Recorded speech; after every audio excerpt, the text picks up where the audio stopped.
Well, they say you should surround yourself with a good CPA, attorney, and someone in the insurance realm. And we're joined by someone who can be part of your benefits team, Tom Mastny. Tom, how are you, sir? I'm good, Neil. Fantastic. Good. How are you? I'm excellent. You know a thing or two about being on a team, I see. Is this familiar surroundings for you? That is. That's my former stomping grounds. Yeah. I spent parts of 3 seasons with the Cleveland Indians, 8 years, 9 years professionally playing baseball. So been around, but yeah, that brings back a lot of memories. What did you learn about being on a close-knit team of a couple of dozen guys that you think you kind of can take into the business world? Yeah, I had a coach in college that was pretty instrumental in shaping, I guess, my career and mentality. And he had a saying, it was many hands make light work.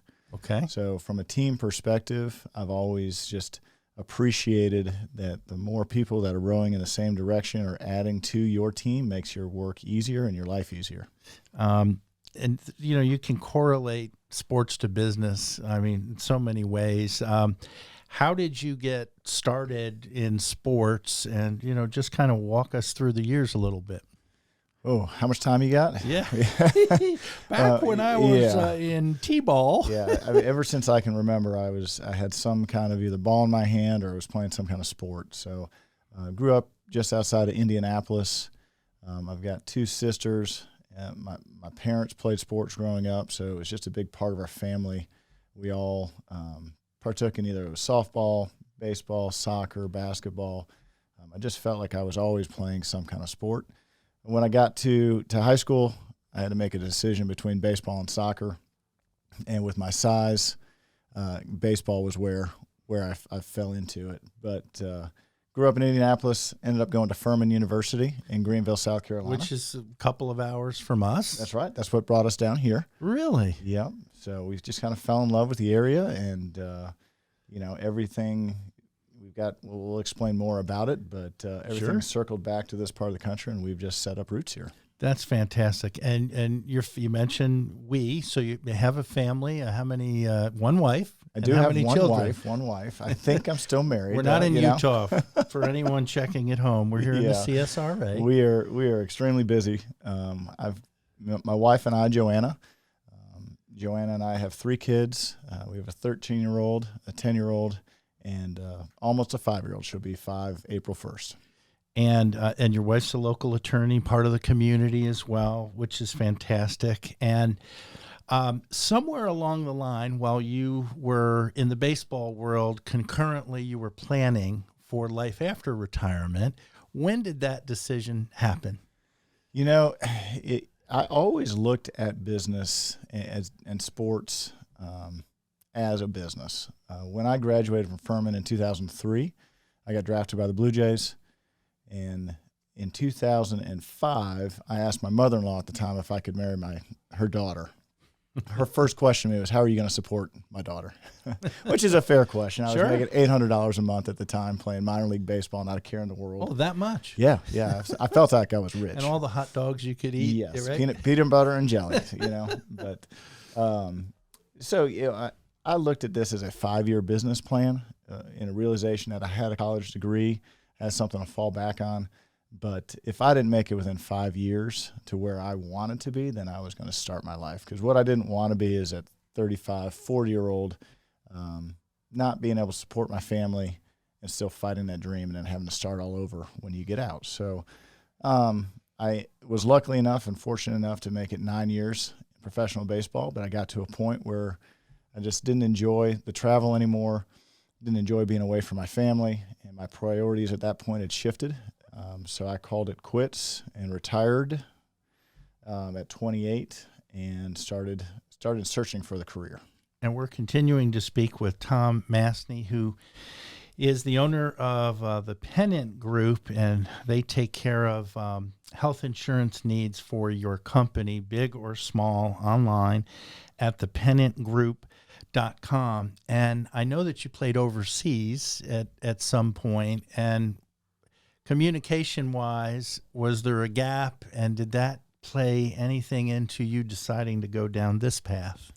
It did. It did. So, after 3 years in Cleveland, I decided that I wanted to take control of my destiny, and I asked to be released from the Cleveland Indians and become a free agent. At that point, I took my talents to Japan, and I spent basically a year in Japan. Mm-hmm. It taught me a lot about myself, taught me a lot about my personality, my strengths, my weaknesses, and also what a priority in my life was. At that point, my wife and 4-month-old daughter were living in Fort Worth, Texas. Right. Couldn't make the trip over to Japan for me, so I basically spent 9 months away from them.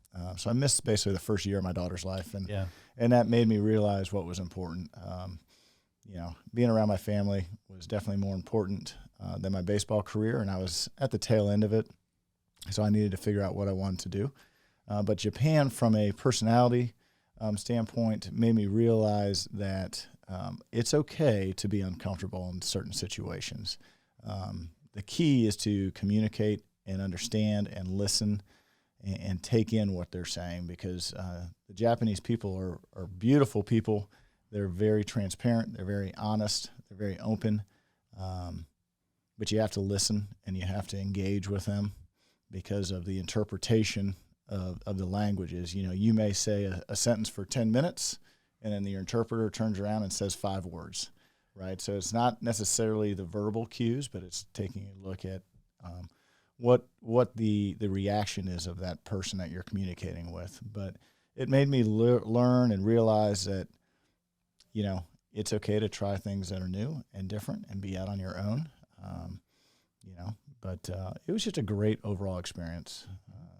To me, I look back on it and I'm looking back in a rearview mirror, and I took everything for granted at the time. I was playing baseball. I was a big shot, so I thought.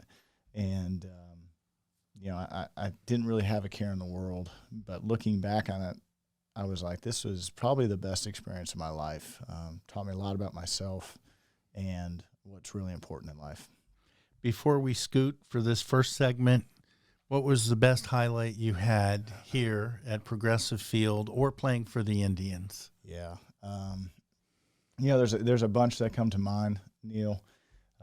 Obviously just stepping foot onto the field for the first time, it was a childhood dream of mine. I can remember that. I think I was 8 years old, and somebody said, "What do you want to do in your life?" And I said, "I want to play Major League Baseball."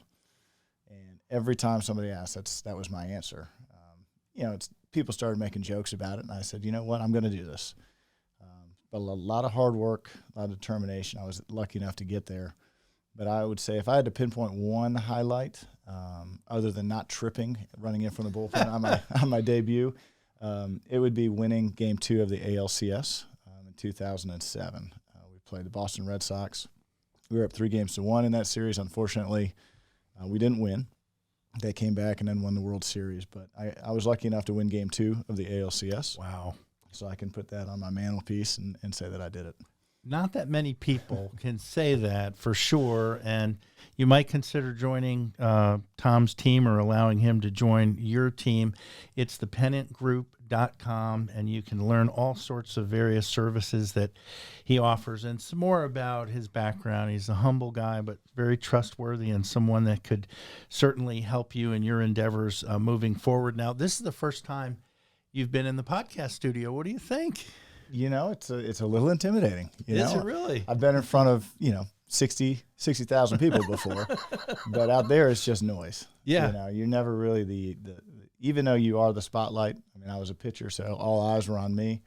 I didn't have to talk, and I wasn't up close and personal. There right? you go. But this is new, and I think I enjoy it. We'll see. Well, good. Absolutely. And we did want to give a little shout out to David and Chris. The name of the podcast studio, the company, Get On Up Productions. And there's some information up on the screen for you now. If you'd like some information, just please get in touch with them. And you too can go under the bright lights and share some information about your company or your organization.